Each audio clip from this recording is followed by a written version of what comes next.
What's going on, everybody? Welcome to the Anthony Sain Show. This is, of course, your host, Anthony Sain. Here with my man, Kenny Stubblefield, super producer, man, the best producer in the world. Craig, my guy, Kenny Stubblefield. Episode 120, man. We 5 episodes away from another little milestone joint. Little milestone, little 125. Man, knocking those joints down, man. I'm trying to catch up with the daily grind. I ain't gonna never catch up with the hiatus. They take a few of them joints. Hey, shout out to them though, man. I be checking them boys out, man. They do their thing each and every morning. Like I told, I don't know when they come on. 7:30 in the morning. Okay, I ain't gonna remember. If I say it again, I ain't gonna remember. But they be on early. I don't know if I'm watching them live or Memorex, bro. When I watch it, but I check them guys out. It's good stuff with my guy Luke Hadamaker, for sure. Yeah, we got Parish Sharkey coming in for the sit down. Couple things going on in the world of basketball, man. You know, I know the season is over, but we still got some stuff we got to talk about. Some stuff we got to address out here. My boy Zion out here losing weight and shit. He's on his Ozempic type shit. You know what I'm saying? Zionic. You know what I'm saying? It's all good though. It's all good. Pulling from my boy Zion, man, for sure. We'll talk about that and absolutely more for the sit down with Sain with my guy Parish Sharkey. But Kenny Stubblefield, since the last time we talked, man, 2 things are going on, man. 2 things have happened. Number one, the University of Memphis, the schedule for the Maui Invitational came out, and they got the big dogs, man. Woo! First round, baby. UConn. Woo! We will not get to see the matchup between Musa Cisse and Donovan Clingan. We won't see that matchup. That everybody no. Everybody's dying for that matchup. We won't get to see Dane Danger. Donovan Clingan as well. We won't get to see that. Good for Donovan Clingan, though, man. Good for him, man. For real. He ain't got to deal with that smoke, man. But the Tigers are getting your 2-time national champion with a coach and Dan Hurley, man, fresh off a big-time payday, man. Fresh off of finessing the Lakers and getting that money. A lot of love for Dan Hurley on finessing the Lakers. Yeah, exactly. He's my guy, man, for screwing over the Lakers. But I don't really know what Penny has coming this year. I'm positive about it. Yeah. I refuse to hear. I don't want to hear what none of y'all got to say, including you, Kenny Stubblefield, including whoever. Hey, I don't care. I don't want to hear. I'm with you. I'm with you. When we go get Roman back on the show, man. It's about time. We gotta get Roman on this joint, man. My guy Roman. Roman might be big timing, man. You know. Hey, let me tell you, man. I'm as excited as you are. I'm trying to temper my excitement a little bit, just because, right? Like just because. I think they're gonna be good, though. I think they're gonna be good. Yeah. I think they're gonna be really good. Yeah. I did an interview with Musa Cisse that's coming out soon. That I'm telling you, man, like, how old is Musa Cisse? He was 7. He reclassed, I think he was 17 when he came in. So he's 20. I think he says it in the interview. I think he said he's about to be 22. Him and Zaire Williams are about the same age. Yeah. 21, 22, maybe something like that. I think Zaire's older than that. I don't know. He up there though. Yeah, man. 5th year. Yeah. But yeah, man, Penny, they're gonna be all right, man. Y'all probably get your ass whooped. Hey, honestly, in that early in the season, though, man, it doesn't matter. Yeah. It doesn't matter. Yeah, like one of the teams is playing. You might catch slipping that early in the year, though. No, 100%. And listen, like UConn is this ain't the same UConn team from last year, right? They lost Cam Spencer. They lost Donovan Clingan, Stephon Castle. They lost a bunch of other guys. They're gonna be good, but they're not gonna be as like they're not.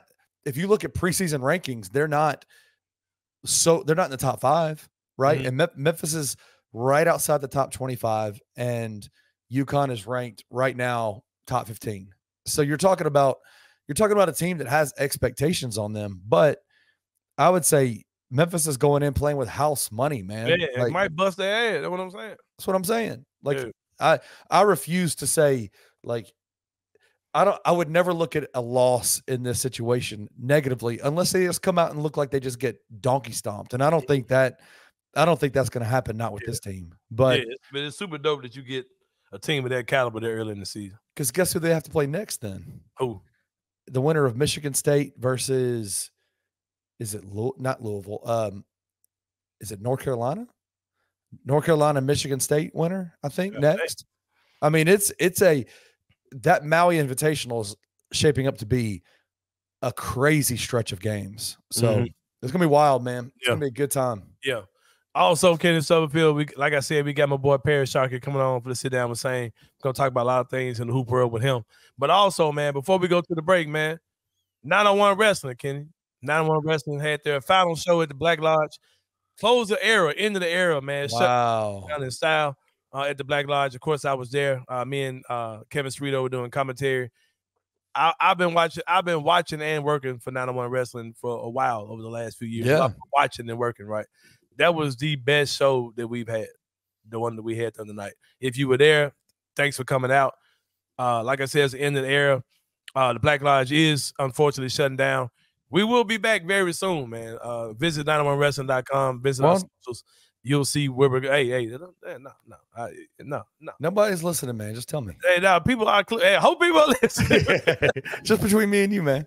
Hey, but we're working on some stuff, man. Just know. You just know that that we, yeah, it's gonna be, this is the end of an era, not the end of a company. Don't get it twisted. Let me ask you a question. We're moving on. Was that a forced close down? Did someone step in and try to shut 901 Wrestling down? Oh, you try to be petty. I know Did someone come in and try to? It's like one of them type of moves, though. But no. What's going on, man? Y'all got some haters. Y'all got some haters out there. We do, but it ain't one of them. Hey, you had to do more than shut down Black Lodge and shut us down, though, man. But shout out to the people at Black Lodge. 3 years. The irony of it all is that was our 3-year anniversary. That's wild, man. 3-year anniversary in that building. Great show, man. Great card. 2 titles changed that night, man. My man, the Merc Chris Evans beat Ken Dang for the 18-19 championship. And my boy.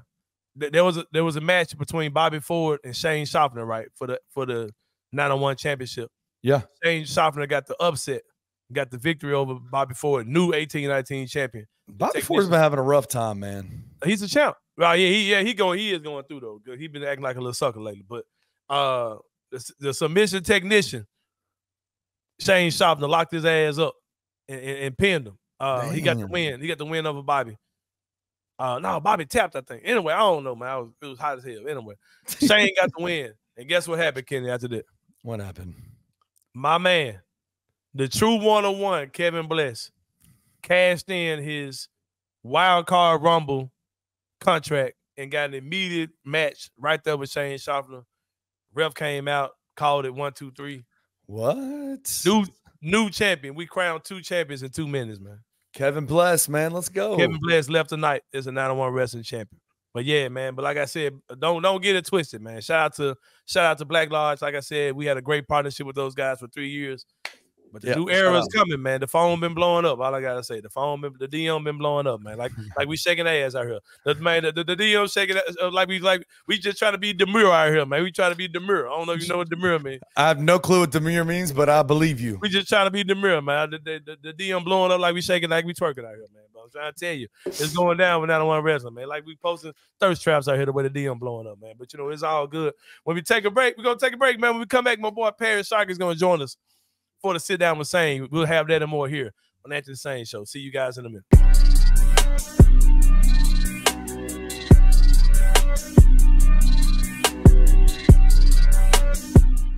The buzzword phrase of the day is implied authority. Here's the argument that's coming back from the ACC is that he had implied authority to be able to do that based on previous decisions that had been made and were agreed upon by the universities. So things could get squirrely here.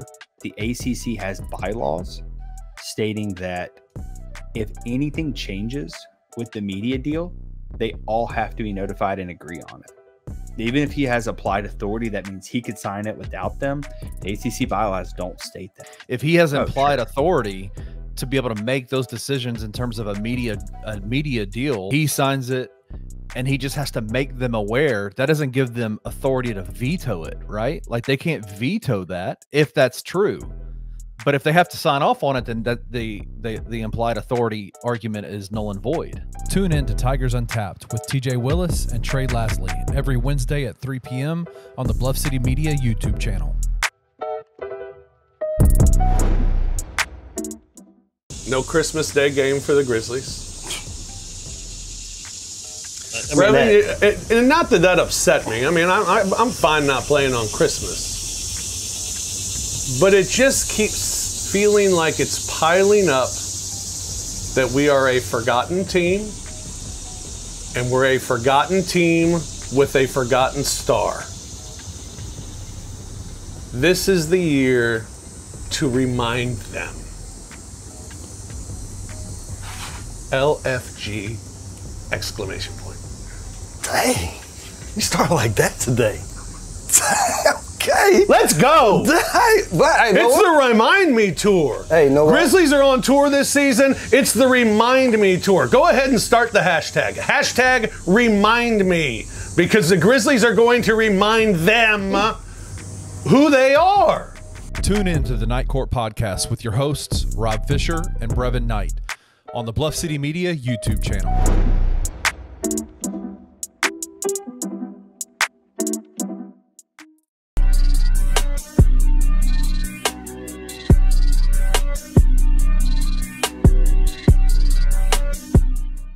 All right, y'all. Welcome back to the Anthony Sain Show. As always, man, each and every Wednesday, my guy, Parish Sharkey, he's the Memphis Grizzlies beat writer for Bluff City Media. He joins us each and every Wednesday, and he joins us now. Parish, what's going on, my boy? Man, what's good, man? Not much. You got me over here following religions. Had Jarvis Greer on last episode. Yeah, man. Yeah, man, for sure. Jarvis was a good guest last week coming back from the Olympics, man.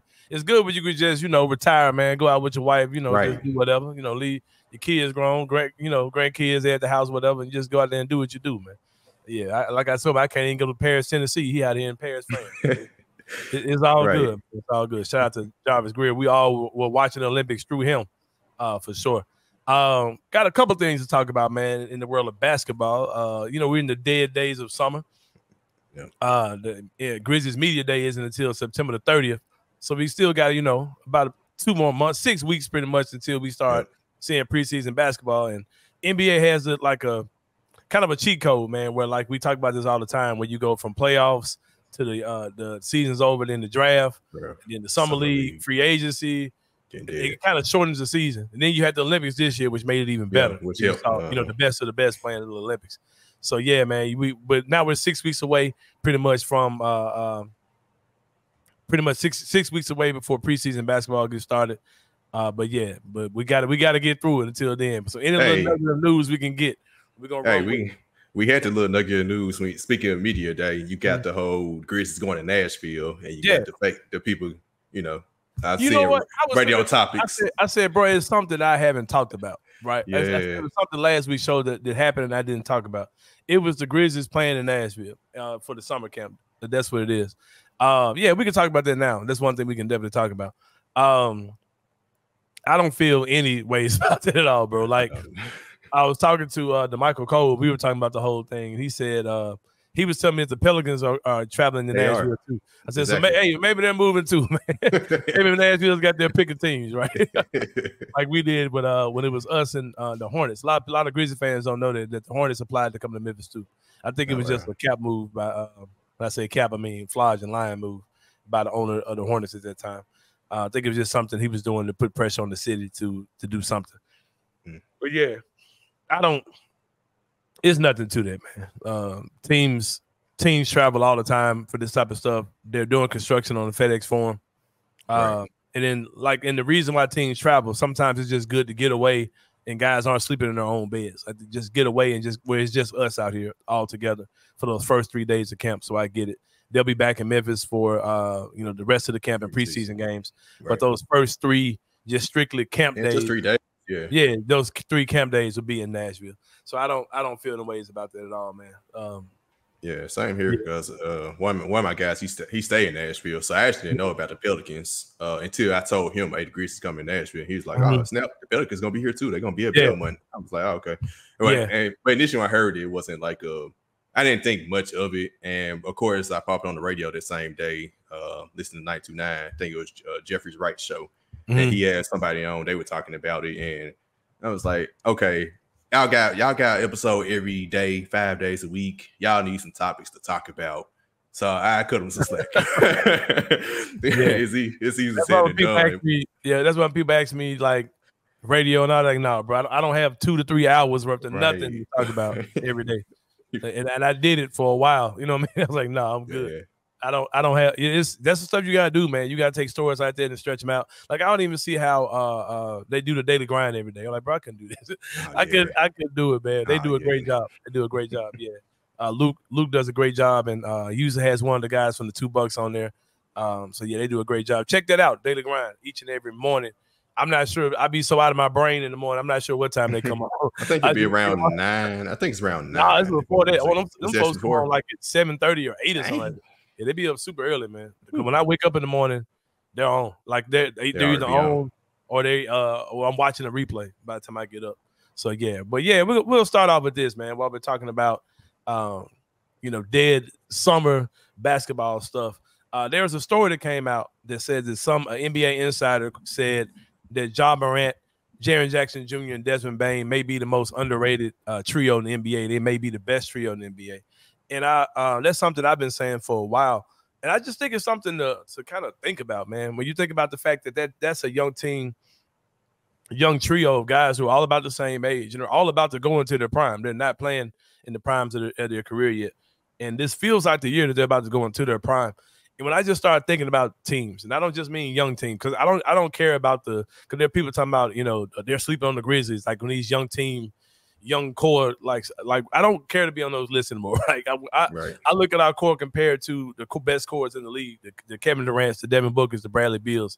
Those are the trios I want to be compared to. The teams are expected to win championships. The Jason Tatums, Jaylen Browns, whatever you're doing. I don't really care about Oklahoma City or Houston. I don't care about being lumped in with those teams. These guys are older now, man, and they're about to enter into their prime. So where do you see Ja, Jaren, and Bane? I think they're elite. I think they're one of the best in the league, if not the best. And I think that this is the year that you may see signs of it. Like I said, they're entering into their prime. They're about to start. They're getting their grown man body, so to speak. And I think you'll see versions of those guys that we haven't seen yet. So what are your thoughts? What are your anticipation level for Ja Morant, Jaren Jackson Jr., and Desmond Bane going into the season?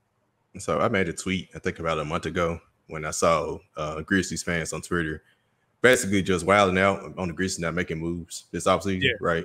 And I was like, maybe I'm in the minority, but as long as I was like, as long as 3 people are healthy, which is Ja, Jaren, and Bane, I think we're a championship contender. As long as those 3 are healthy. Now, the biggest question is health. Have they all 3 been healthy at the same time? Somewhat. I mean, they were young, right? And even then, Ja got hurt in the Golden State series. The next year, and Bane had a nagging back injury he was playing through. The next year against the Lakers, Ja Morant hurt his wrist game 1. And I mean, he played the rest of the series, but like you still didn't have, and also out of that, they were missing Steve Adams and Brandon Clark. So they still haven't been mostly healthy. And when I think about the playoffs last year, all the teams who made it far, they were relatively healthy. Like Dallas, Maxi Kleber was the person who was hurt, and he came back. But that's like the 10th man on the bench. Minnesota, nobody was hurt in Minnesota. They are always healthy. Boston, they had Porzingis hurt, but they were so stacked. Right. And the East was so weak. It was they could manage. Indiana, they made the East Conference Finals, and they were majority healthy until I think in the East Conference Finals when Halliburton got hurt in game 2 or whatever. So relatively, you got to be lucky and healthy, right? And health comes with luck. Golden State won all those championships because they were healthy. The years they were hurt, they didn't make playoffs. Right. So when it boiled down to it, the Grizzlies, we got to get health on our side. We got to get lucky with health at some point, I think. I would hope. Yeah. It seems like they owe us one, though, man. It seems like right after last year. Yeah, come on, basketball guys, man. Like, or just regular guys. Somebody. It ain't got to be. I ain't got to drop it down to the middle, man. Regular God is fine. If you want to help us. Hey, we go have all the prayers we need. Just make sure they stay healthy. I think the joke is funny when people talk about when you see people who are kind of religious, whatever, and they're spiritual, and they talk about God. God being on their side and giving all praise to God for the win. And like bro, what God don't like the other team? Like, what if both of y'all love God? You know what I mean? So, right. Man. But yeah, if regular God or little G basketball God want to help us this season, I'm down. But I'm just gonna go straight to the man, big God. If you want to help us stay healthy, I'm down for it. You can do all things, man. You can if a guy gets hurt, you can make another one of those body parts. You know, I know you're working on Zach Edey's ankle right now as we speak. So, as a matter of fact, Chris Ingram made he said something on Twitter like a prayer or something. Say Yeah, for real. About to be healthy this season. So yeah. Yeah, man. It was like, he sure did.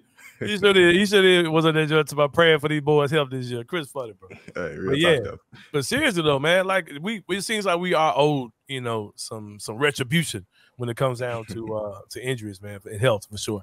My guy Jaylen Wells, man, playing it out in the Vancouver Pro-Am League, had 51 points. They had a dope thing they do for the MVP when they give him a championship belt. Championship belts are just all the rage right now, man. Everything gets the wrestling belt or whatever. So Jaylen Wells scored 51 points in that game. The guy who put the tweet out was saying he might be the sleeper of the draft, all these type of things. I'm hearing a lot of things about Jaylen Wells, man, from people with connections and just people just watching games. And I think he's the type of guy, man. You look at a guy that's 6'6", 6'7". If he can be a defender and can shoot at a high level, man, you're talking that's a steal. Like that's a steal. You know what I mean? Yeah. You're talking about a guy who will find a way to get on the court. You know what I mean? For sure. And I'm looking forward to his seeing him out there. Good kid, man. We had the interview with him right after the draft. He came on the show. Super good kid from a good family, and like I'm really pulling for Jaylen Wells. I don't know what he'll be. I don't really know how he'll fit into the rotation. But I was about to say we found a way to pay Marco Guduric, who was torching for the French national team. He was working. But if we found a way to play him as a rookie, I think we probably might can find a way to get Jaylen Wells on the court as well. What are your thoughts on Jaylen, man? Would you like to see him out there? Do you think he just spend most of his time in the G League, or do you think he's a guy that you kind of want to try to see you can find any type of minutes for him, 5 minutes here, 10 minutes this game, that type of situation with him? I think it kind of depends. So I'm thinking about more, what was that year? Desmond Bane's rookie year. And we was trying to find minutes for him because you had DeAnthony Melton, Grayson Allen, and him. I wanted to say Taylor Jenkinson did somewhat of an 11-man rotation to get him minutes, if I'm not mistaken. Yeah. I'm thinking they could try the same thing with Jaylen Wells it kind of depends on what he does in camp, right? If he comes in training camp and just showing out, he's not going to play above what's that, Luke, Gigi, and Vince. That's probably your 3 wings right there. But he might push the envelope like Desmond Bane did his rookie year to get minutes and make it more competitive, potentially 11-man. You made a good point. Desmond Bane found a way to get minutes with DeAnthony Melton and Grayson Allen and Dylan Brooks on this team. He still found a way. That's a good point. That's a good point for sure. But I think he could be fine, man. I think he'll be good. I know we've got plenty of guys in front of him, but in games where back-to-backs, injuries, rest nights, I think you'll probably see him get some run. And plus, playing in the G League will be good for him too, man. It's there for a reason to develop guys. So yeah. But yeah, man. Speaking of French dudes, right? We were talking about Marco Guduric, who did his thing. But he was on Serbia, I believe. I'm tripping. You're right. Yeah, it was Serbia when he was working us. I was talking about that. We're gonna put y'all all in the pot, you foreigners. We're gonna throw you all in the pot, man. We'll throw y'all all in the pot. We got my black Frenchman out here, man. My boy Gershon Yabusele, who had a short stint in the NBA, if I'm not mistaken, signed the deal with the Philadelphia 76ers. That's one thing I do like about the Olympics, man. When you see guys who really show you, I want to get back in you guys' league. This league that, certain people say it doesn't have a true world champion, right? But the best players in the world are fighting to get back in there, right? But they don't have a world champion, if you ask some people. But this guy who's representing his country well for France, but he wants to get back in this American league, right? The one that they say can't claim that they're the world champions, but the best players in the world are fighting their ass off to get back over there. You know what I mean? So yeah, my boy Gershon Yabusele played very well in the Olympics, man. Was a beast. Beignet Wallace is what I believe they were called. Yes, just like him, man. Dow, he got the same throw and everything. Beignet Wallace is hilarious. Oh man, he was doing his thing, dunked on LeBron, all those type of things. What do you think about the Sixers signing that big man? I think it's like a 6'8", 6'7", 6'8" guy. I don't think he's a big, but he's big as far as he's a big dude, but I don't think he's that tall. But I thought he was more of a basically Xavier Tillman. Yeah. But I liked his game, man. He could knock down shots a little bit. He could dribble a little bit. I like that dude for sure. What are your thoughts on him in Philadelphia getting? I think that's a good signing for them to get him. Yeah, he's a former first-round pick. When I was doing my research on him, I think he was drafted 16th by the Boston Celtics in 2016. 16 or 17, something like that. I do remember that name with them. Now that I think about it. Yeah. So like he was a former first round pick. So like you said, screw you, Jason Tatum. Look at me. Right. So the same draft class? Were they in the same draft class ago? No, because Tatum was like 18 or 17. Oh, okay. Yeah, I was there. That's he ain't close to 10 years now. He ain't been there. He was like, look at me. I'm in the game. But yeah, I believe Philly, they did a lot of moves this offseason. They need depth, right? So they had an empty roster. Yeah, everybody was going. Take a flyer with them, right? And what's the name go? Detroit? Who? Tobias Harris. Yeah. Yeah, Detroit. Okay. They weren't paying him again. They did bring with the Golden State. Yeah, they did bring back Oubre. I want to say they brought back Kyle Lowry too, but but I don't know who that power forward is. I think Paul George might be playing power forward. They saying your boy probably gonna do it. The twin, J. Cole friend. Morris. No, Caleb Martin, yeah. I forgot he did sign with them, right? He did take less money. So yeah, but they need some back end depth. They need some other bodies saying see what you got. He's a cheap option. And also women's game too. Gabby Williams for France. She signed with the Seattle Storm. So she finna be back. Yep. Yeah, she fine too. But I promise you, it's gonna be a show where I talk about the NBA when I talk about through the eyes of fine. It's tough. Who fine? Yeah, she fine. It's tough, especially when you see them profile pics. We see how they look off the court. You like, them Instagram. Now you know I went. You know I look for my girl Gabby. Like Gabby, you too fine to be breaking my heart on this court right now. You dropping our ass off. But yeah, man. Speaking of dudes that are big but not tall, Zion Williamson on his weight loss mission, man. The annual. I ain't gonna lie, bro. This would look real, man. Zion looks good, bro. Like he looks good, like for real. Like, bro, I'm one of the dudes who has cracked probably the most jokes ever on Zion in the history of Grid fans. But I am pulling for Zion Williams. I was pulling for him then. When he was a threat to Ja Morant, I was like, yeah, I gotta hate on this dude, but all that's out the way, man. Ja got the rookie of the year. I want to see Zion be a beast, man. Just not against us. You know what I mean? Right. But I want to see him on Team USA in 4 years. I was about to say that. I had the same sentiments about Zion because I hated even last year because I wanted to finally see him in the playoffs, and then he was going off on the Lakers, had 40 points, then hurt his hamstring. I'm like, dang, bro. Now we're gonna have another playoff series, and I see you again. Yeah. So yeah, I'm like you. I'm rooting for him because I want the Grizzlies Pelicans to be fun, rivalry, right? He's got a fun game. Yeah, Ja versus Zion, that 1-2 pick, like that. We need that back. Like man, like he's a fun player to watch, and when he's healthy and in shape, he's unguardable. I remember Ja and them rookie year was the year I was working for Sports Illustrated, first full-time media gig, right? And I'm covering the team, traveling, all this type of stuff. And man, when I went to New Orleans and saw Zion in person, and I saw rookie Brandon Clark, rookie Jaren in the locker room talking about, dude, how do we deal with this mother? Like, you know what I'm saying? I remember seeing them have that kind of conversation, bro. And just seeing him in the hallway and the mob of media around him. And I was like, yeah, Zion, that dude's cold, bro. Cold for real. But he ain't cold in 12, dog. I did get rookie of the year that year for sure. But yeah, man, like I want to see Zion right. I want to see him, get himself together. And I'm glad to see the man losing weight. But I've seen people say stuff like, well, he does this every year. Okay, I don't care, man. I want to see him get it. I hope this is the year that he gets it together. But I think most years he does it like, and I thought he always did it like when the season start. Like, cause last season he had mentioned it was after a game late November that he was like, okay, now I need to get in shape. So yeah, he's coming into camp looking good. I don't think that's ever been the case. I don't think we've ever seen him look like he's about to come to camp. Right. Exactly. I'm happy for him, man. I'm pulling for the dude. I ain't gonna lie to you.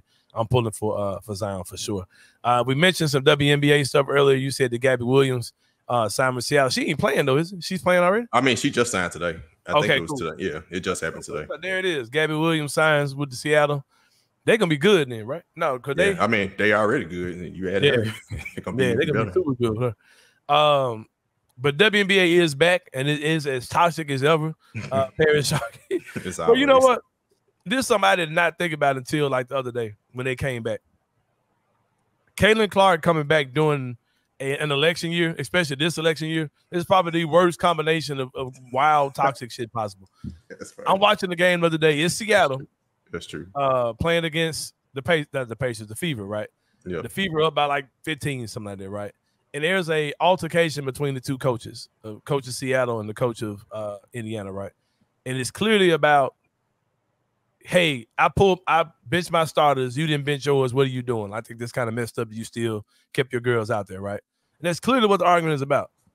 But the headline, the tweet is like, oh, Caitlin Clark has these people going crazy. And it was some out-kicking coverage. I was like, bro, what are you talking? What are you doing? Ain't got nothing to do with her. It's like you just baiting stupid stuff. And of course, I want to say Seattle's coach was a black lady, if I'm not mistaken. Yes, she is. Yep. So you can take an image of a black lady yelling at a white coach, and then and it didn't even show when what's my girl's name? Skylar Diggins Smith. It didn't even show when Skylar Diggins bumped into Caitlin. It was just the two coaches arguing. I'm like, bro, like why are you? What are you doing, bro? Like, and it's like, you see black people get accused of race baiting all the time, right? But bro, that shit like that happens all the time, bro. Like that's way more prevalent than what people call them race baiting with black people. But yeah, man, it's crazy, bro. It's crazy that I got a tweet I wanted to put out that I ain't put out because I don't feel like dealing with people on Twitter, but I'll say it on the show. I've never wanted to cheer for somebody that I just don't cheer for more than Caitlin Clark. Not because I don't think she's a great player. I don't want to be grouped in with you yahoos who are just acting an idiot when it comes down to her. Like, and I don't have anything really good or bad to say about her on the court. Like, I don't, whatever. She go. she's incredible. You know what I mean? She's cold as hell. But I want to cheer for her more. I'm like, no, bro, I'm not going to willingly be on the side with you goofballs, bro. It's hard being a Grizzly fan sometimes when I see some of the people that I'm cheering fandom. You know what I'm saying? I tell you, that's like that almost every fan base too. Because even I tell you, literally every fan base, it's like you got this section you just can't stand. Cause I say it all the time, but every team I'm a fan of, I be like, I do not like our fans. I don't like Memphis Tiger fans. Like, bro, who are you telling? Like, supposed to get on my nerves. How are you this racist, bro? Like how in the world did you get this evil, bro? Like, I go on some of these people's pages, I'm like, bro, you can't be serious. And these are people that I've had Grizzlies interactions with and just never paid no attention to who I'm talking to. But I go on their page like, dude, you're unstable as hell. Yep. But yeah, man. But hey, all this stuff is about to get out of the way soon, man. We're about 6 weeks away, Parish Sharkey, to the Grizzlies summer camp. Tiger basketball is getting ready to kick off as well. We opened up the show today talking about them in the Maui Invitational, right? And their matchup against UConn, the big dogs, the two-time defending champs. Memphis Tigers get them.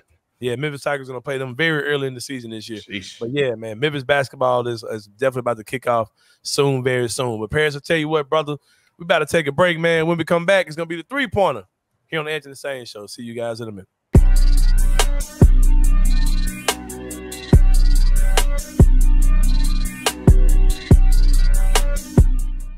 We sometimes don't go back to the old school, take advantage of your mismatch. And if you do it until the other team can stop it. A lot of times, even with the Grizzlies, I've seen where like we would have certain mismatch, we may go to it twice and we would go away from it just because of, I guess, coaching fatigue or play fatigue. We didn't do that back in the green grind era when Zach Randolph had a mismatch. We knew what was coming. Jab. So that's my thing with Edey. Like, if he has these mismatches and it's working, continue to feed him and allow him to pass out of the post, out of the double team, whatever they throw at him, and then we can kind of work from there. Don't overthink when Edey's out on the floor, especially late in game. If we play in a team that don't have a legit center, like I'm gonna throw somebody out there, the Warriors. What is Draymond gonna do at center trying to guard Zach Edey, bro? Get 6 fouls in a tick. Tune into the No Bluffing Podcast with your hosts, Christian Ingram and Evan Hayes, every Monday at 12 p.m. only on the Bluff City Media YouTube channel.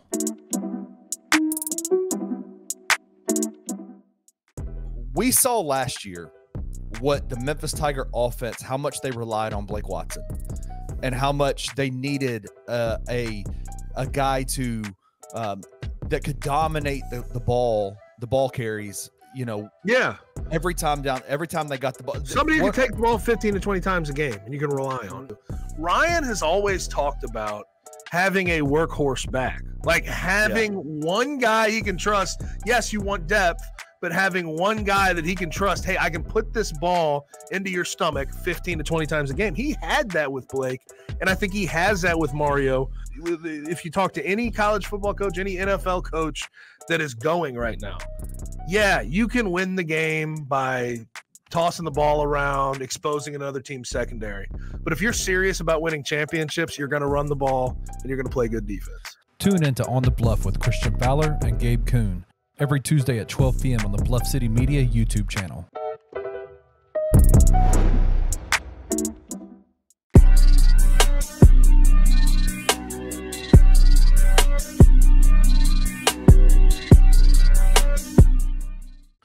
All right, y'all. Welcome back to the Anthony Sain Show, man. We're here for the three-pointer. We're talking about three things that are going on in the world of sports.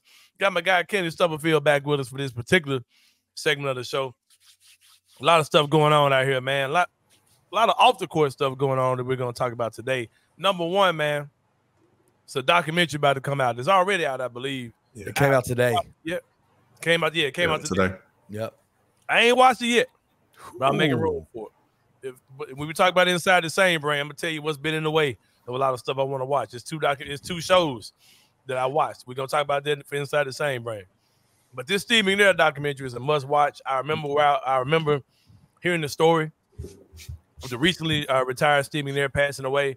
One of my favorite NFL players of all time. I get jokes off about the Tennessee Titans all the time about them being a shit organization, all those type of things. But do not get it twisted. There was a time in life where the Tennessee Titans were my team. Steve McNair was my guy. Eddie George was my guy. Samari Rowe, Kevin Dyson, Derek Mason. Derek Mason, yeah. Javon Curse, my dog. God bless, man. That's all. I forgot about that team. That was my dog, man. Jeff Fisher. Yeah. Henry, what's his name? Not Travis Henry.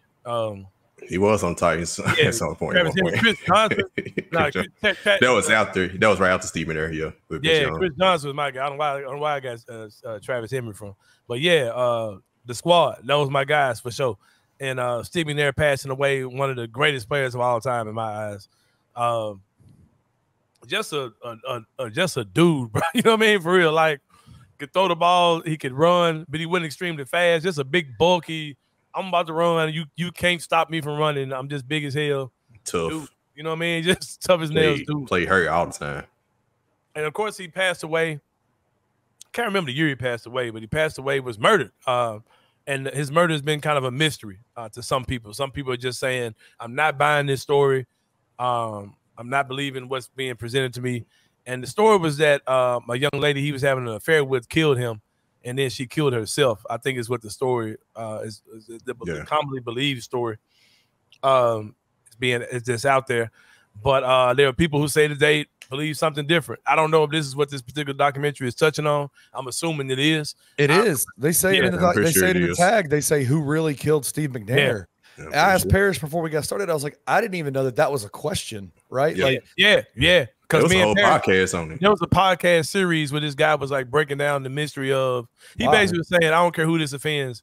That little bitty ass white girl did not kill Steve McNair. Like he broke it down. I tried to listen to it. This is before I really had the patience to really listen to podcasts, or before you could play it in 1.5 speed, things like that. So I did not listen to this whole series. But I listened to a couple episodes of it, and I didn't really get into the meat of it. The episodes I heard, he was really just breaking down who this girl was, the character of this young lady. So I don't really get into it, but I'll definitely be watching this documentary. Yeah, on Netflix. Yeah, same here. And like just speaking on your sentiments, I'm a Titans fan because of Steve McNair. Literally the first game I ever saw. So I missed all the whole Titans moving to Memphis. I missed all that whole beef stuff. When I first started, the Music City Miracle was literally the first NFL game I remember watching. Yeah. And I fell in love with Steve McNair. He's still my favorite player all time. So that day messed me up. 2009, 4th of July, 2009. I remember when it happened. Like the rest of my day, I was still in high school. I didn't do nothing for the 4th that day. I was just through.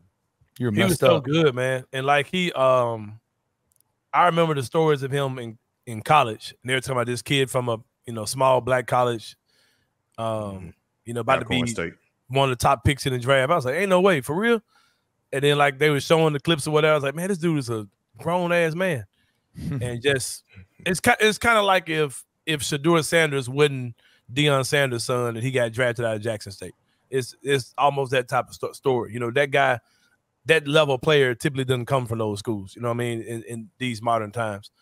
And, you know, Shador just happened to be Deion's son, and Deion was a coach. So that was a interesting circumstance. But, you know, Steve McNair was just a dude from the mud playing in a small college and, you know, ended up being one of the greater quarterbacks of all time. So I'll definitely be watching the documentary. If not tonight, very soon I'll be tuned in. Is it like a multi-part series, like several episodes, or is it just like 1 2-hour thing, or what? I think it's 1 2-hour thing. It's one of those. It's one of those untold series that they've been doing. And they do different stuff. They do different docs. I know for the Florida Gators documentary, they did 2 episodes, but I think that was the only one they did 2 episodes. Those are some legit. Like, as a filmmaker, I watch those documentaries. I'm like, man, could I ever do anything like that? Like, I would love to be a part of. You gotta do one of them. I think you can. I got a story. I got a story I want to tell. I got a story I want to tell. Yeah, man, tell it for real.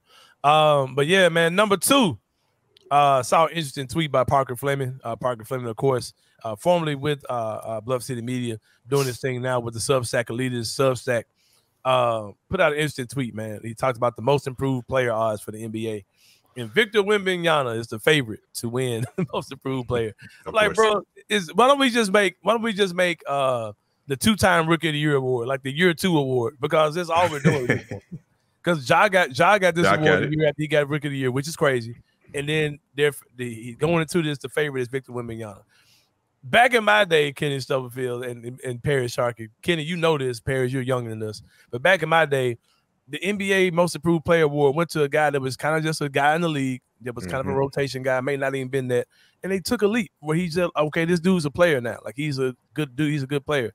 Guys like Kevin Martin won it in the past. CJ McCollum when he took. Yeah, but I don't think this is the type of dudes this is for, man. Like, you're looking at a dude, you're saying this guy's one of the best. He's probably the best prospect since LeBron James.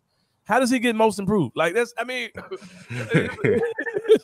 at where his original expectations were, man. Like, what are we doing, bro? Like, it's all crazy to me. It's all crazy to me. And I think the nerds, you media nerds, made this happen. I remember, should Steph Curry win most improved player? Like, it was like the year after he won MVP or something like that. I'm like, what are y'all? They were trying to do that. I remember that. Yeah, and they tried to do this with Luka one time. I'm like, man, I just don't think this is who this award is for. So I got the list of players who won it. Yeah, I'm looking at it too. Yeah. It's like Ja was like, come on now. Crazy. Tyrese Maxey even. He took a step. Crazy. He already took a leap. Laurie Markkinen. Yes. He was most improved. Guys like him. Yes. I want to say Julius Randle was. He got it. He got 1 year. Brandon Ingram. I believe Pascal Siakam in 18-19. Siakam was perfect example. Victor Oladipo the year he got it. That was good. Mm-hmm. Another guy. Yep. Giannis took it. So I guess really until Ja Morant got it, it was still pre him. It was kind of. Okay. I mean, you see some interesting players on here, guys that are like Giannis won it in 16 and 17. Yeah, but that was back when Giannis was right. That's when he took a leap. Right? Jimmy Butler. How do you predict that the Rookie of the Year gets most improved player? Right. So crazy, like, what does that even mean? He's already good, bro. So if the Rookie of the Year, if you win Rookie of the Year, like you've taken that leap. Is that what you're saying? Like, we're expecting you to be that dude. Yeah. And I know he's gonna I know he's probably gonna go off this shit. We don't know. But anyway, even if he does, bro, that's not most improved player. Most improved player would be like if Jalen Green went crazy. Like, you know what I mean? Like, if to me, that's an example. If even if you're using guys who are already pretty good, like it's nuts, bro. Like it's nuts. Who else is like let's say Gigi Jackson were to take the step. People think he gonna take. Yeah. He would be on MIP. Yeah. Like, bro, like this is not for a dude who you saying who's the best prospect since LeBron. Like, what are you talking about, bro? Should there be a parameter? Like, this stuff didn't exist back when LeBron was playing, bro. When he was imagine somebody taking second year LeBron. He deserves most improved player. No, but this dude's one of the best players in the league. What are you talking about?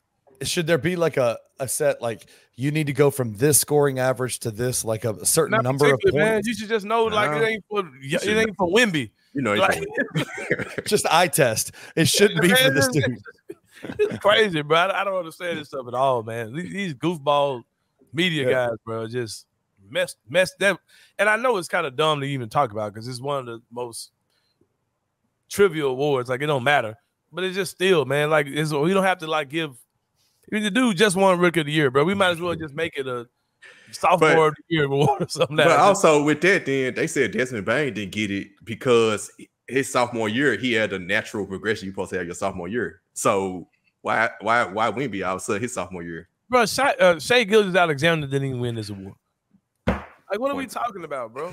There you go. It's what was in it? When Ja won it, Ja was actively that shit. Ja was actively, he's wanting Desmond Bane to have it, right? But Ja was up at Desmond's house. Yeah. Ja was in the MVP. He was in the MVP conversation, right? Because that was his third year. Yeah. Man, it's nuts, bro. Nuts. All of it is crazy. It's absolutely crazy to me. I don't get it, bro. I don't get it. They messed that award up. And it used to be an award you'd be happy for dudes, man. Like back when Mike Conley made his progression. That's the most he should have got most improved. Yeah, right? That's players like that. The stuff they doing now, man, is just silly, bro. It's really silly. Like Jaden McDaniels. That's somebody that's a most improved player type. That leap, yeah. Michael Porter Jr. when he made his leap. Like, you don't give it to a dude who just won Rookie of the Year and he's coming in as a favorite. Like, bro. You know who would have been good last year to get it? Who? Was Nas Reed. Yeah, exactly, bro. That's the type of dude that is that's for, the type bro. Of player. Yep. Did he get it though? He got 6 man. He got Tyrese. 6 man.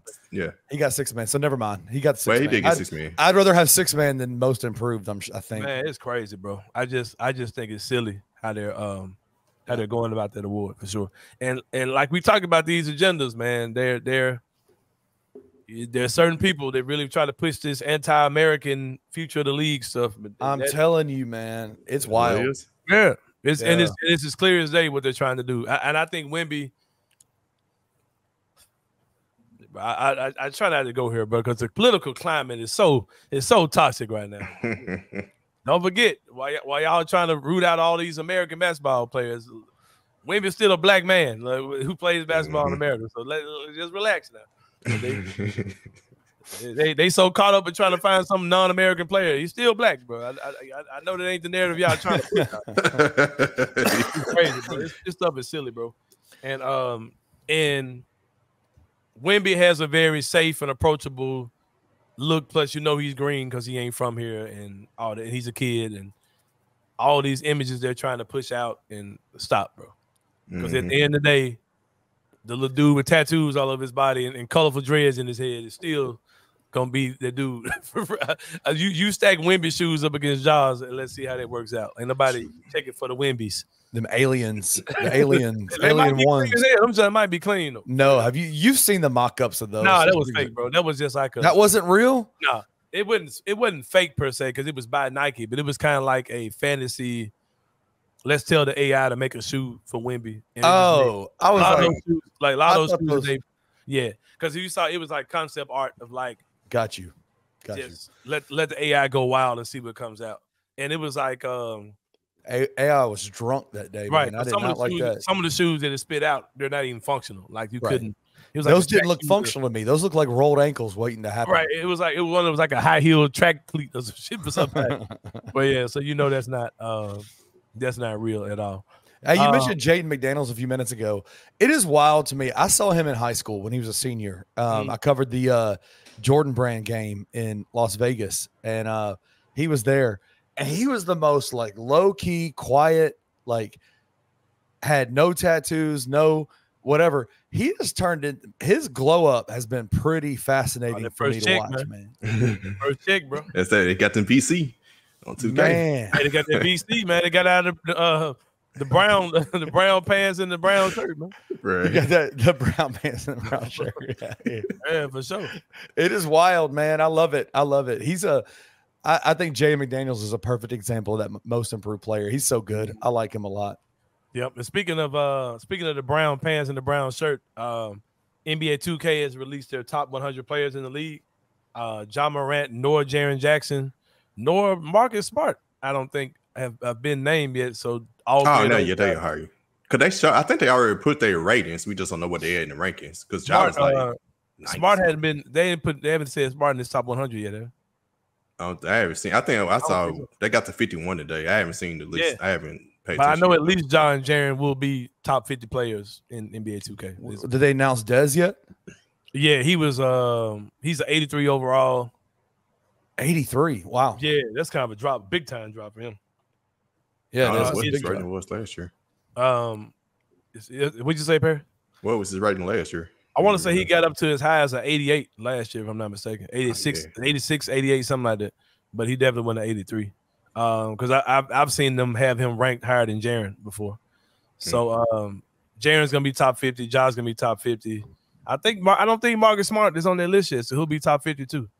So they got Marcus Smart ranked higher than Desmond Bane. I might be wrong. Marcus Smart might be already in the top. Cause I think I might be wrong. But anyway, yeah. NBA 2K, it's crazy how early bro, I remember NBA 2K used to come out like around Halloween. That game's getting ready to come out like in 2 weeks, like in August. No, next week that joint come out. Yeah. Marcus Smart won't be tough. He's an 80 overall. Okay. So where is he? So he's not even in the top 100 then. So I haven't seen the list yet, but they still got Kyrie above Ja. Yeah, they do. Ja got 93. Unless this is last year's 2K ratings I'm looking at. Might be top 15. He's 15. Because Bane is 83 on this one, so Ja's 93 and Jaren's 87. Yeah. They got Gigi at 79. They still got LeBron at 96 overall. Ciao. Bro, the Grizzlies. They got Shea. Come on, man. They got SGA at 97. Come on, man. Yeah, that's a little crazy. And then, man, free throw rating got to be a 99. Come on, man. But yeah, man, I ain't gonna lie. I'm excited about NBA 2K. I want to see what Zach Edey look like. I want to see Gigi with a cyber face, with a face scan. I'm excited. I buy 2K every year. I play it for like 2 weeks. It is an elf on the shelf, just like NCAA football is right now. I ain't been playing that joint either. Actually, I did pick that back up and start playing it. But yeah. But number 3, man, some NFL stuff going on. I don't know nothing about this shit. Yep, I'll take it away. Oh, boy, man, take it, Parish. Take it, Parish. All right, man. Miami Dolphins quarterback Tua Tagovailoa. He just signed an extension of like $212 million this year. I know who that is. He used to play for Alabama, right? Alabama, right. Yep. Okay, look at me. Lefty quarterback. Yep. Hey, y'all wait, man.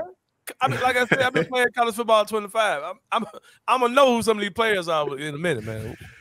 Yep. Give me a couple of years. I got him. And I can tell you everybody that play on teams is worse than Memphis on there because I play the sorry teams while I'm learning the game. I can tell you all kind of lower tier quarterbacks in the nation for sure. It'd be tough on that giant. But Tua, so he just came off his career year last year. His last 2 years has been career years. But when he first got in the league, his first couple of years, he struggled a little bit. He was winning, but he wasn't. He was drafted top 5, so he wasn't living up to his draft ranking. If you look at his numbers, they weren't bad. They weren't bad. It was just he didn't have Tyreek Hill. Was it top 5? Was it top 5 worthy? Right. Right. Yeah. Because Justin Herbert was drafted out to him, and he was like killing. So, but Tua's former coach Brian Flores. I don't know if you remember him, but when he was fired by the Dolphins, it was a big deal. Him being the black coach. I think they had him in the season. He got fired.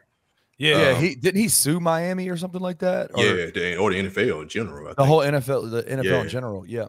Yeah. Right now he's still coaching. He's the defensive coordinator for the Vikings. But when he coached, I think the reason Dolphins fired him was because of the whole their relationship.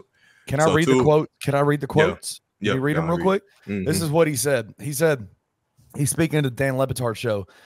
Tua says, to put it in simplest terms, if you woke up every morning and I told you that you suck at what you did, that you don't belong doing what you do, that you shouldn't be here, that this guy should be here, that you haven't earned this right, and then you have somebody else come in and tell you, dude, you are the best fit for this. You are accurate.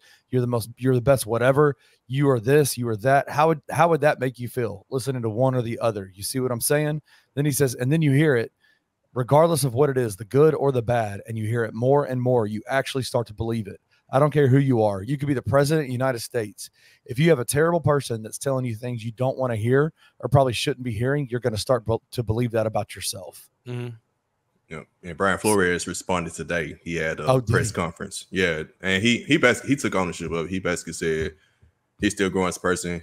Tua is a great player. He took the high road, but he also came and said, "Hey, I'm still growing. I'm striving to be better as a person." So Brian Flores was tearing into Tua. Is what you're saying? Basically, he was on not just him. Yeah, not just him. Because I think Tua said it was like all player. Like he was doing that to the team, but with him being Tua bounced back last year, right? He was good, right? Yeah, with the new coach. So his new coach now is more of an offensive coach, and Brian Flores is a defensive coach. So that probably had a lot to do with it because I got you. Defensive mentality is different from offense. So you're not gonna. Well, Brian Flores do better. If I came on this podcast every single day, and I got on here, the first thing Anthony said to me was, "Man, you suck. You're shit. You ain't got no business being here." I feel some kind of way about it, right? Like it probably would impact my ability to talk, probably would impact my ability to press buttons over here on this side. Like there is a level of like, as a quarterback, you have so much pressure on you already, right? To learn playbooks, you got to be the leader in the locker room. And if you are constantly getting beat down in your locker room, it's got to be tough, man. Like it's got to be tough. To like fight through that kind of stuff, especially as a quarterback who, let's be frank about it, man. Most quarterbacks are probably treated with kid gloves anyway throughout their entire career, right? Like they're treated like, hey, you're the man, right? You're the man. Kind of coddle them a little bit. Right? Although he went to Alabama, I doubt Nick Saban did that. True, good point.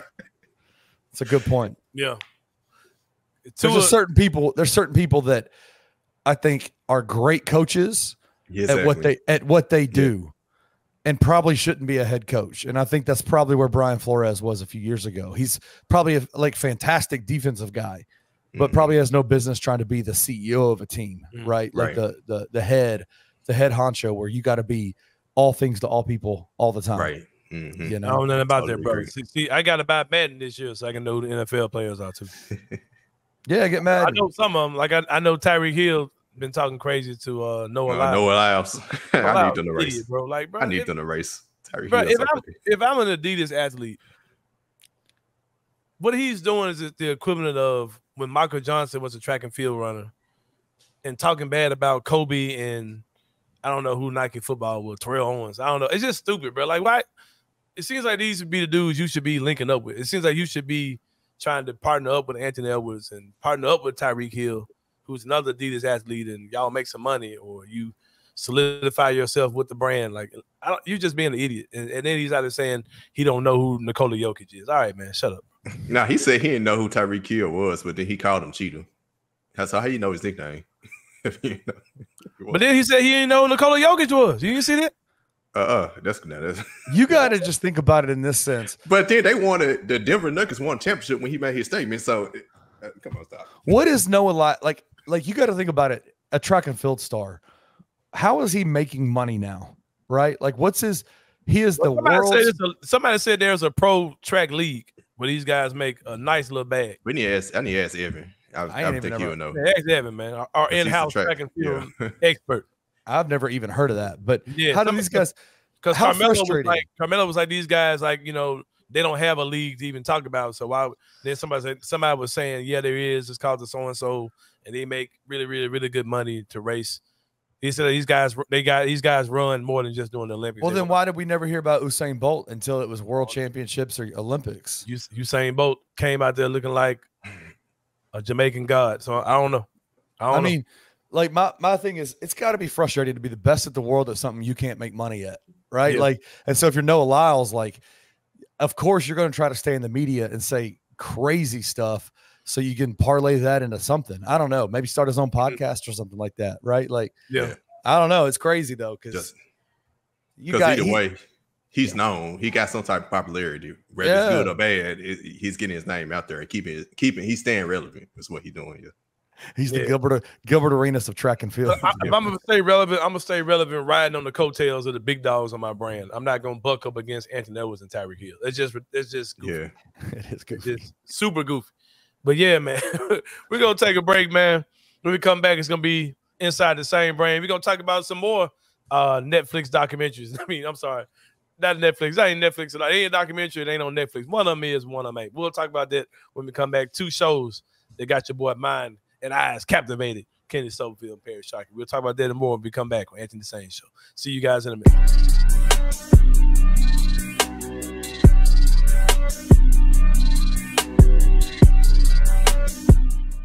For the next 2 seasons, are we officially referring to Simmons Bank Liberty Stadium as the Liberty Hole? I think Liberty Hole is hilarious. I just don't know what they have constitutes as a hole, because it's half the damn. It's a hole in the stadium. It's bigger than a hole. The seats that are still there, are those like coming? The chairbacks? Are they coming out or are they staying? No, they're my parents sit there. They will be sitting there. Who is going to sit there? My parents, 100% will be in those seats. The sun will no longer disappear. TJ and I will be fried every week. How weird is it going to be to just be like looking out straight at the Coliseum? Wild. That's I think the best part though is we'll be able to keep an eye on our cars right there, because we do park in direct sight line of that opening. So we'll be able to see if anything fishy's going on. No lie, if something happened, I would sprint across the field straight through there to that opening and straight to my vehicle. Tune in to Tigers Untapped with TJ Willis and Trey Lasley every Wednesday at 3 p.m. on the Bluff City Media YouTube channel. Great day for Old Buckets on Twitter yesterday, getting Luke Kennard back on the team. I was excited to see he's on the team. He is the best three-point shooter in the NBA. I don't understand the discourse, and I've got beef with you too about it. I'm all for Luke staying on Beale Street. I ain't trying to get rid of him. Yeah, well, you know, I have a hard time believing that, Rusty, because the first thing you said was, this is a perfect contract to trade. Luke Kennard is never going to feel stable in Memphis. The first time his contract is up, they're like, okay, well, we're going to let this last until August, and then we're going to sign you for 1 year. It quells my own excitement, because I've been all offseason like, re-sign Luke. He's a 45% three-point shooter. Obviously, you're going to have to either do this again next year or trade him. I want Luke in Memphis. I want him to stay. That's also a really good contract to pair with a John Conchar to get an $18 million wing that we can send off on 2 expiring deals. Tune in to the $2 Sports Show with Rusty Witten and Drew Gann every Friday at 3 p.m. only on the Bluff City Media YouTube channel.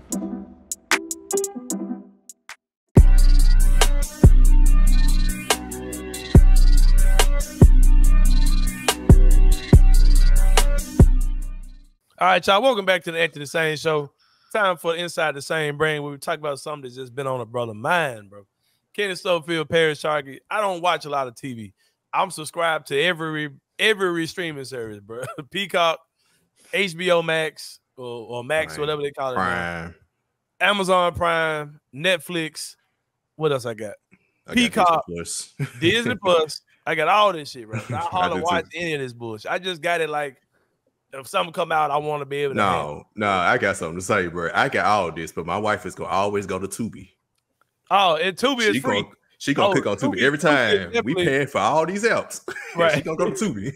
And Tubi is definitely the box that you bought, that the kids' gift came in, that they play with instead of the actual toy. Like for real. That's definitely what Tubi is. Man, I'm watching the Marvel timeline right now again. For real. I'm on Ant-Man. I'm on the first Ant-Man. Marvel shit on the side. But no, man. But yeah, the first Ant-Man was good. That just snuck up on me. Especially if somebody is kid, a kid in Brooklyn or something. They was talking about Spider-Man. But anyway, what I was saying, bro.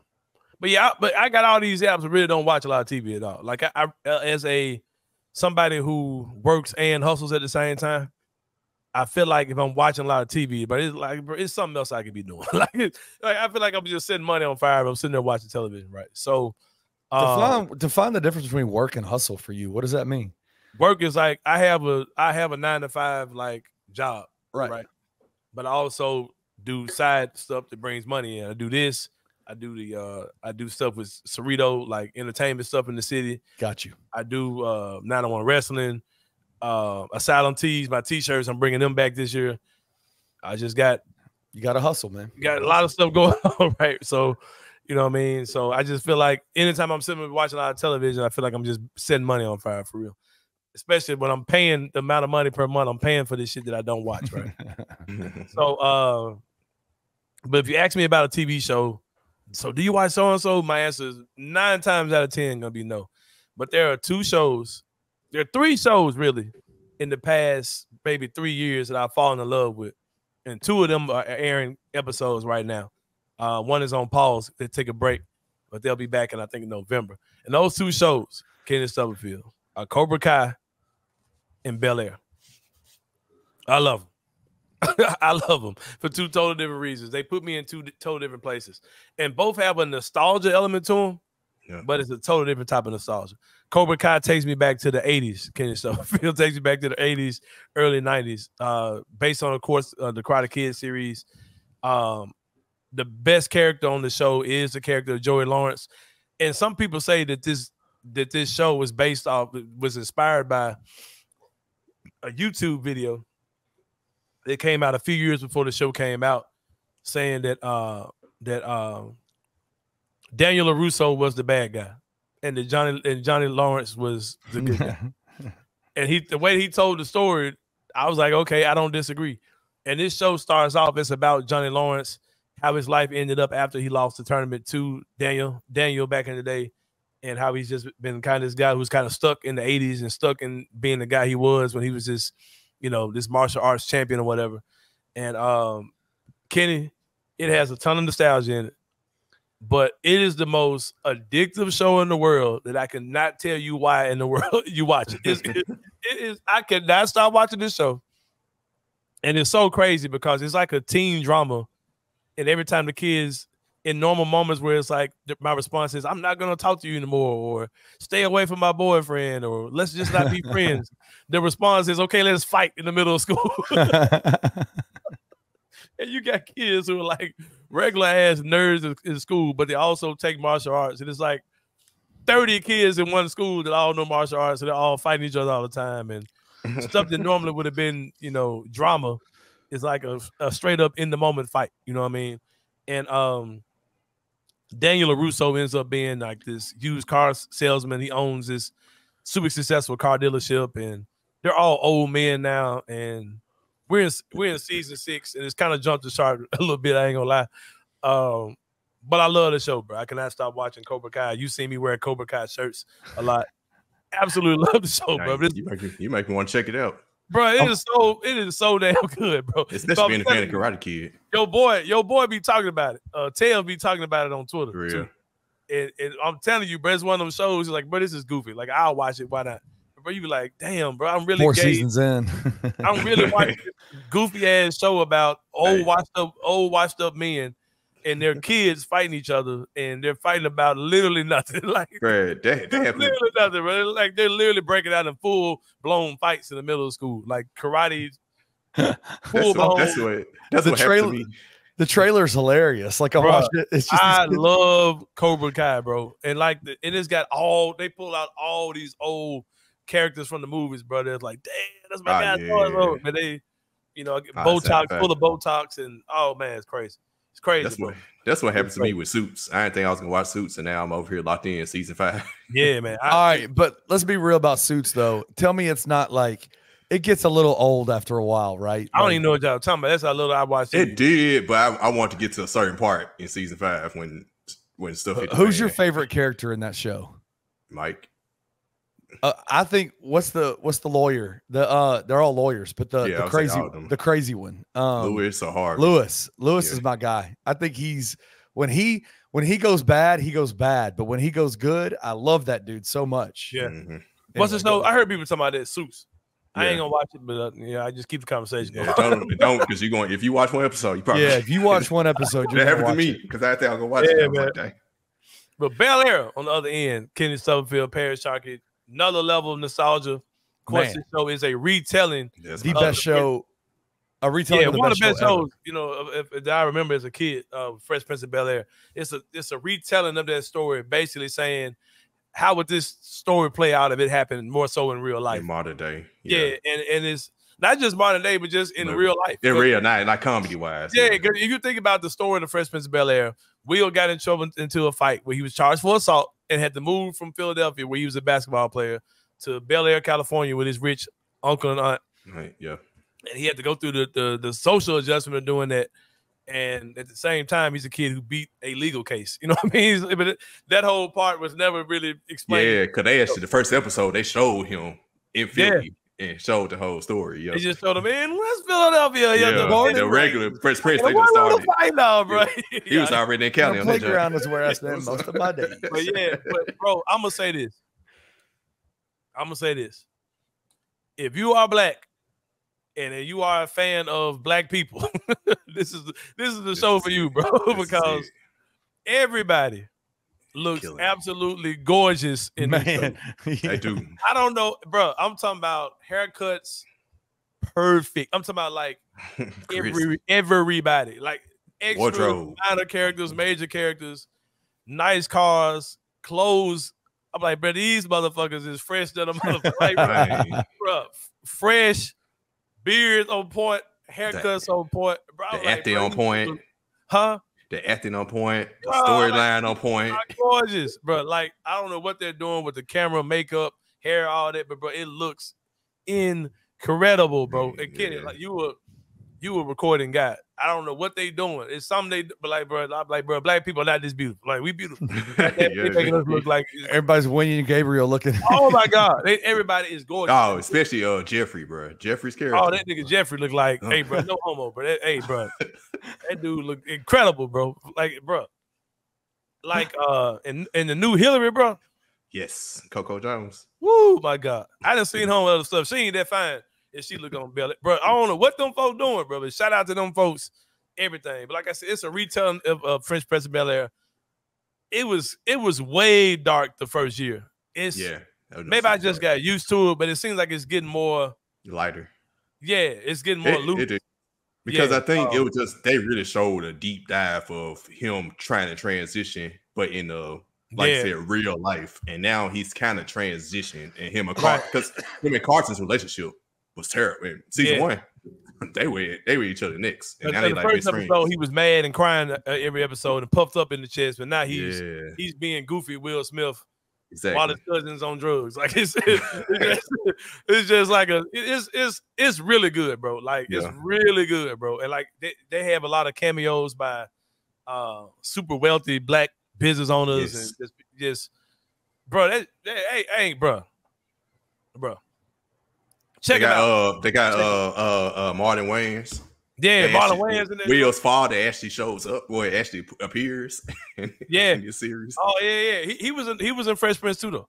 Remember that's where the one episode. Yeah, the one episode. Oh yeah, he's actually actual character in this joint though. Yeah. Yeah. But yeah, man, that joint fire, bro. That joint is fire. Everybody looks incredible.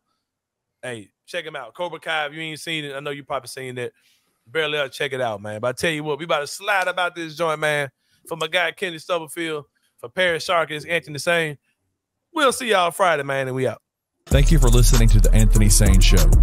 If you enjoyed this episode, leave a rating and a review wherever you download your podcasts. Also, like and subscribe to Bluff City Media's YouTube page. For comprehensive coverage of Memphis sports, head over to www.bluffcitymedia.co and find out how you can become an insider. We will see you back here next week.